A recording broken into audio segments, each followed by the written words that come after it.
Back in 2013, pop apologist and cold case detective J. Warner Wallace offered 3 reasons he felt that the Bible could be considered reliable.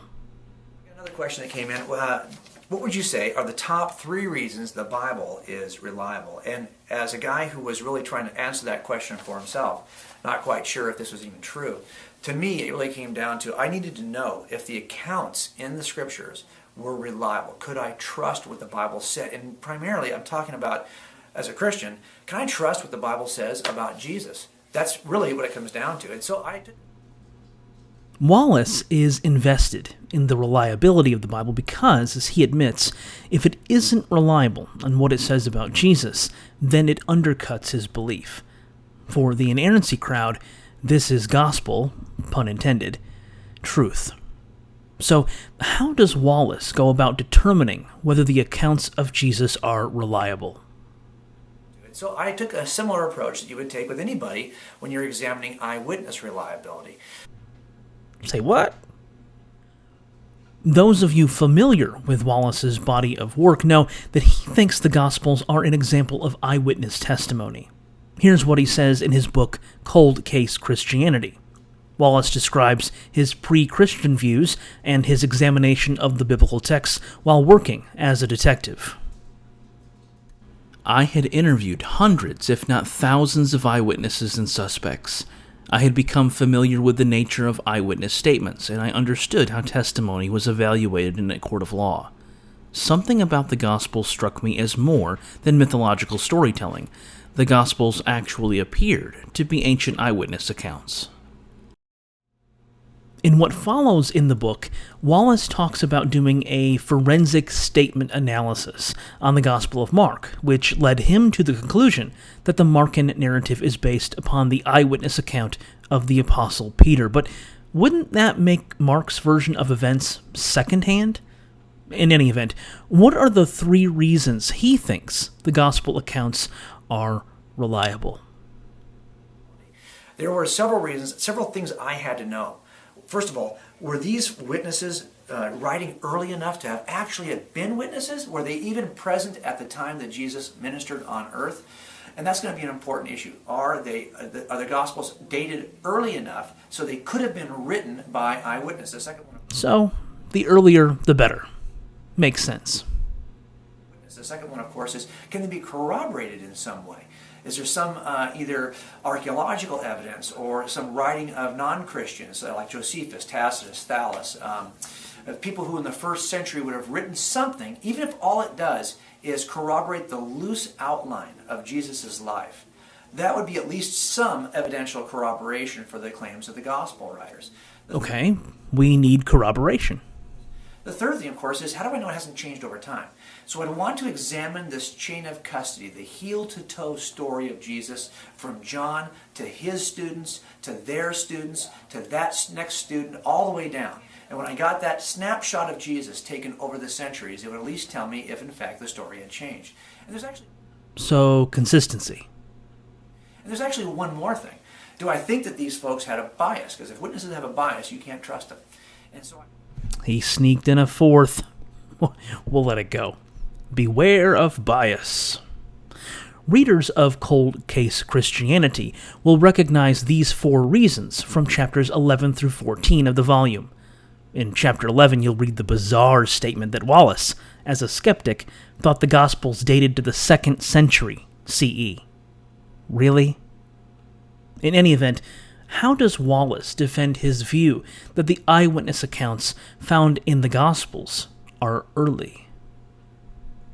And so I had to look at those areas, but primarily the issue of early dating. I think there's more than enough good reason to believe that the Gospels are written within the lifetime of the eyewitnesses. It would best explain the evidence, for example, of the missing destruction of the temple. The siege is not described. The deaths of Peter, Paul, and James, the brother of Jesus, are not described in the book of Acts. You've got Luke writing his Gospel before the book of Acts. You've got Paul in 2 different locations, either referencing Luke's Gospel directly or referencing the same issues that Luke is referencing in his Gospel.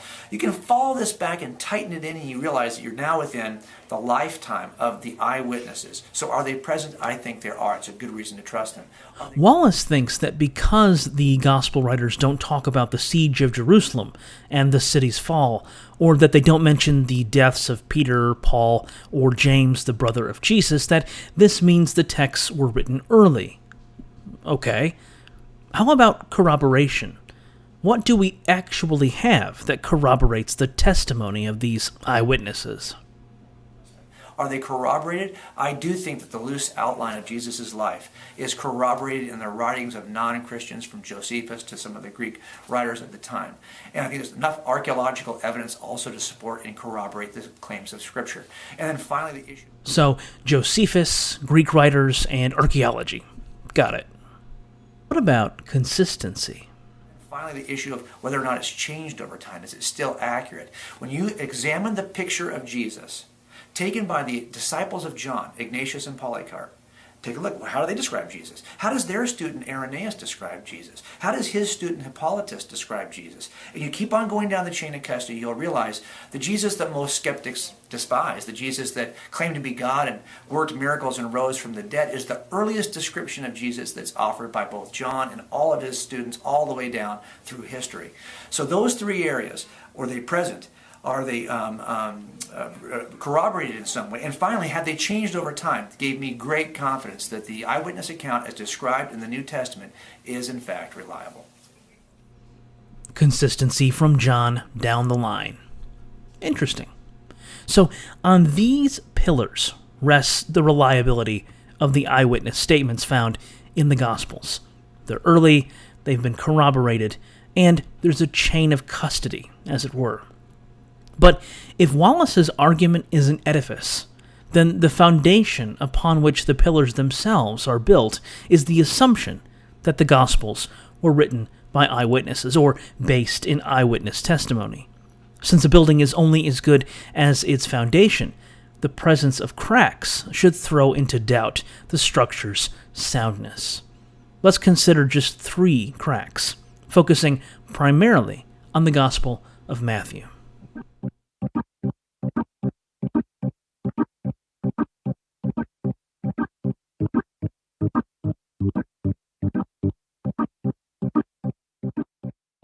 The first should be fairly obvious to anyone who has read through the canonical Gospels.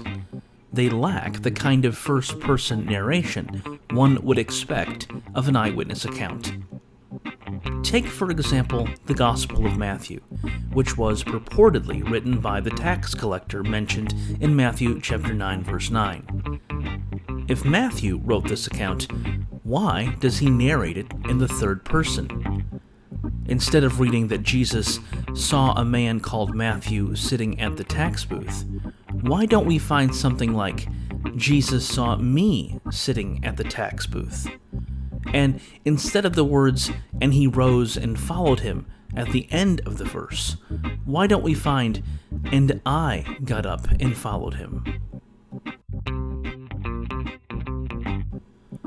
We have plenty of examples from antiquity where an author used the first person to communicate something they were personally involved in seeing or being a part of. For example, the historian Thucydides, writing in the 5th century BCE, writes in his work on the Peloponnesian War, "I lived through the whole of the war, studying it with mature perception and in the intellectual pursuit of an accurate understanding of events." Similarly, in his Jewish War, the 1st century CE historian Josephus tells his reader, "I shall not conceal any of the calamities I myself endured, since I shall relate them to such as know the truth of them." Moreover, what do we do with those passages that describe events for which Matthew could not have been an eyewitness?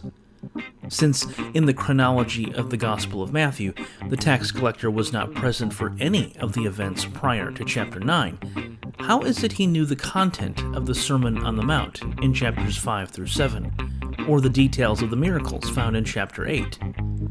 If the answer is that he talked to those who were there, then what we have presented to us isn't an eyewitness account, but hearsay. That is, this isn't first-hand information, but second-hand at best. And it isn't only the episodes before his call that Matthew would have missed. How did he know about Judas's visit to the chief priests, wherein he was paid to betray Jesus, or the details of Judas's regret and subsequent suicide? If all the disciples deserted Jesus, as Matthew chapter 26 verse 56 records, then how did he know the details of Jesus' trial-like appearance before Caiaphas and the Sanhedrin? Or the conversation between the Jewish religious authorities and Pilate, in which they decide to set a guard at Jesus' tomb? The idea that the Gospel of Matthew is an eyewitness account functions to raise more questions than it answers.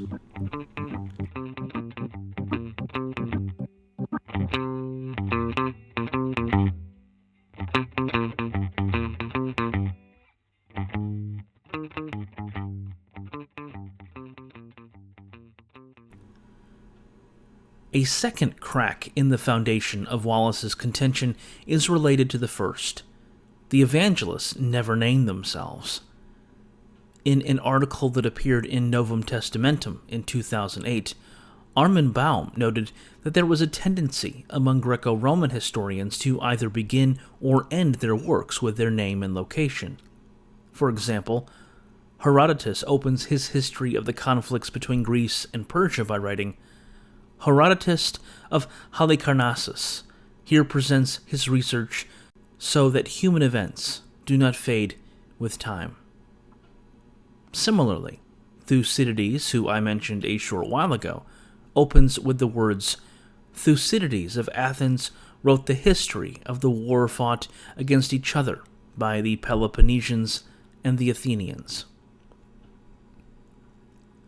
Josephus too follows suit, identifying himself as Josephus, the son of Matthias, by birth a Hebrew, a priest also, and the one who at first fought against the Romans, myself, and was forced to be present at what was done afterwards. Baum, taking stock of these and other examples of Greco-Roman histories, writes, On the basis of these observations we may conclude, if a Hellenistic historian did not mention his name in the prologue of his work, he deviated from an ancient and widespread literary convention. A third and final crack in the foundation of Wallace's view has to do with the literary relationship of the Gospels themselves. While it is true that for virtually the entirety of the last 2 millennia, the Gospel of Matthew was considered to be the first of the 4 canonical Gospels to come into being, the last 200 years of critical scholarship has not only called that into question, but has all but cast so-called Matthean priority into the dumpster of history. Instead, Matthean priority has given way to Markan priority, such that, in the words of Stanley Porter and Brian Dyer, it has been the majority opinion regarding synoptic origins. This shift to Markan priority happened for good reasons. Time, unfortunately, does not allow a full examination of those reasons. Instead, I want to show why Matthew's dependence on Mark spells trouble for the notion that the Matthean Gospel is based upon an eyewitness.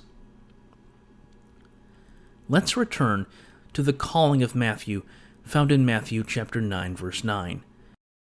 The parallel passage is in Mark chapter 2, verse 14. Here is my translation of Matthew's version. And while walking along from there, Jesus saw a man called Matthew sitting at the tax office, and he said to him, "Follow me." And he rose and followed him. Here is my translation of Mark's version. And while walking along, he saw Levi, the son of Alphaeus, sitting at the tax office, and he said to him, "Follow me." And he rose and followed him. In my translation of these two texts, I have rendered identical Greek words and phrases with the exact same words. So, here are the two texts with those words and phrases that are identical, placed in bold. It might not be strange that two independent witnesses are in agreement that Jesus issued a two-word command to the tax collector. Nor would it be strange that they would agree on the exact same two words. But what is strange is the narrative framing of the command. How likely is it that two independent witnesses would use the exact same language, right down to the choice of verbs and tenses? Moreover, given Markan priority, why would Matthew, as an eyewitness to his own calling, choose to pretty much go with what Mark said, rather than offer his own unique perspective? Something doesn't add up. This is not the only place where that happens, and it seriously undermines the claim that these are two independent eyewitness accounts. Someone is depending on someone else, and it looks to be like Matthew is relying on Mark. So, it doesn't matter if the Gospels are early, or if certain details are corroborated by archaeology, or this or that ancient historian, or even if there's a chain of custody. The foundation of Wallace's argument, the assumption that the Gospels are eyewitness accounts, is itself compromised due to these three significant cracks. If it crumbles, down comes the entire building.